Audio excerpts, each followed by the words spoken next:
पैदा करते हुए धर्म के मार्ग को बढ़ा रहे हैं, प्रचार प्रसार कर रहे हैं। हिंदुत्व को आगे बढ़ाना है, क्योंकि हिंदुत्व जो है ना, हमारे कुछ हिंदू भाई ऐसे कुछ सोते भी रहते हैं, तो उनको जगाना भी जरूरी है। तो भाई साहब को मैं बोलूंगा, भाई साहब आप अपनी बात रखिए बीच में, आइए।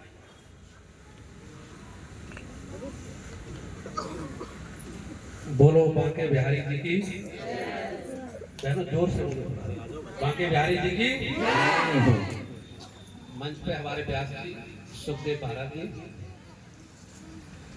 ये बिल्कुल ठीक कह रहे हैं। पिछले 15 वर्षों से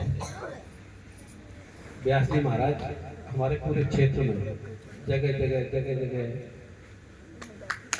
चाहे इनको कुछ प्राप्त हो या ना हो, लेकिन निस्वार्थ ये जगह जगह धर्म की ध्वजा जला रहे हैं।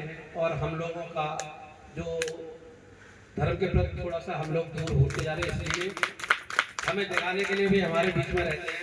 एक बार सुखदेव महाराज जी की पूरी टीम के लिए बहुत बहुत बधाई और तालियां। महाराज जी ये पुण्य का काम कर रहे हैं। बहनों, आप लोगों से मेरा एक निवेदन है कि आप लोग जब भी कथा सुनने आए तो आप अपने बच्चों को जरूर साथ लाएं। जो बच्चे पढ़ते हैं अभी, चाहे 5 साल के हैं, 10 साल के हैं, 15 साल के हैं, उनको साथ लाने में क्या होता है। अभी व्यास जी कह रहे थे कि संस्कार हमें ऐसे ही प्राप्त होते हैं जब तक हम उनको इस, जैसे हमारा कथा का प्रोग्राम है या कहीं धार्मिक कार्यक्रम है, उसमें बच्चों को ले जाएंगे। आज बच्चे हमारे थोड़ा सा रास्ता कैसा भटक रहे हैं कि मोबाइल की तरफ जाते हैं, सवेरे शाम तक वो मोबाइल में लगे रहते हैं और अपने देवी देवताओं को भूल के और दूसरी चीजों में फंसे हुए हैं। इसलिए हमारी सबकी जिम्मेदारी है कि हमें अपने समाज को सही रास्ते पर रखना और बच्चों को संस्कार देना, ये हमारी जिम्मेदारी है। हो गया। तो आप लोगों से निवेदन हमारा इतना ही है कि कथा में चाहे 1 घंटे के लिए आए, चाहे आधा घंटे के लिए आए, अपने बच्चों को, बेटियों को साथ लाएं, ताकि कुछ सीख के जाएंगे और जाके आगे वैसा ही। हाँ, ठीक है। बहुत बहुत धन्यवाद शास्त्री जी का। अब कथा आप लोग सुनिए, हमें तो आप हमेशा ही सुनते रहते हैं। मैं भाई हमारे मंडल रंजीत जी को बोलूंगा, वो भी अपनी बात रखें। बोलो बांके बिहारी की जय। देखो, आप लोगों से मैं तो क्या कहूँगा, वैसे कथावाचक जो हमारे सुखदेव शास्त्री जी हैं, 15 सालों से आज कथा करते आ रहे हैं।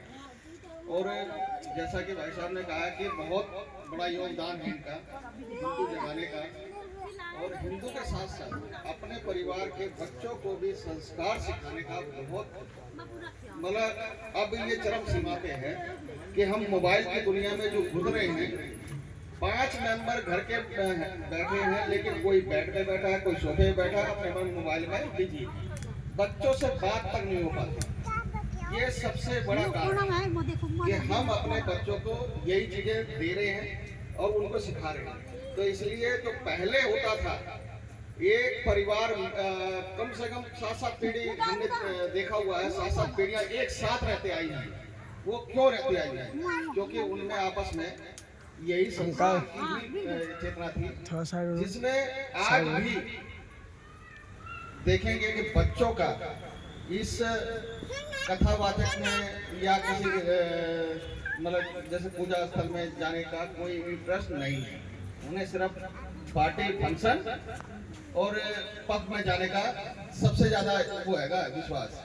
लेकिन मैं आप लोगों से हाथ जोड़ के गुजारिश करूंगा कि आप जैसा उनको सिखाएंगे वैसा ही वो सीखेंगे, क्योंकि आज के टाइम में सबसे बड़े आश्रम वृद्धा आश्रम बनने जा रहे हैं और बन रहे हैं। वो क्यों बन रहे हैं? क्योंकि हम अपने बच्चों को शिक्षा वैसी देते जा रहे हैं, तो बच्चे बड़े होकर फिर वो हमारे साथ भी वैसा ही व्यवहार करेंगे।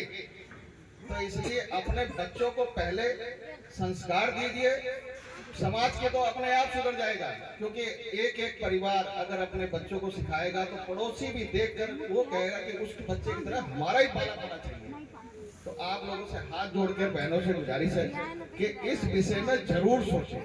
कथा तो सुन रहे हैं, लेकिन कथा के साथ साथ घर में भी रिवीजन बहुत जरूरी है। आप लोगों से हाथ जोड़ के गुजारिश है, मैं भी कैसे कैसे बुजुर्गों को जब देखता हूँ ना तो मुझे भी तरस आता है। लेकिन हम इतने करोड़पति तो है नहीं कि हाँ ज्यादा ज्यादा हम उनकी वो कर सके, लेकिन जितना होता है हम उनका साथ दें, साथ रखें, सहयोग करें। अपने ही बुजुर्गों का जैसे सेवा करोगे, आने वाले टाइम में आपकी भी सेवा वैसे ही बच्चे करें। तो आप लोगों से बहुत बहुत धन्यवाद। मेरी बात भैया रखे सुनी। भाई एक बार राज भाई के लिए भी तालियां बजा दो आप, क्योंकि ये हमेशा पार्टी की सेवा भी करते हैं, समाज की सेवा भी करते हैं।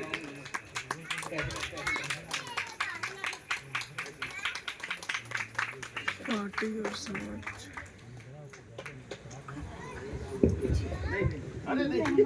बालकृष्ण भगवान की जय। बहुत बहुत दिल से धन्यवाद पूरी टीम के लिए, आशीर्वाद मंगल कामना।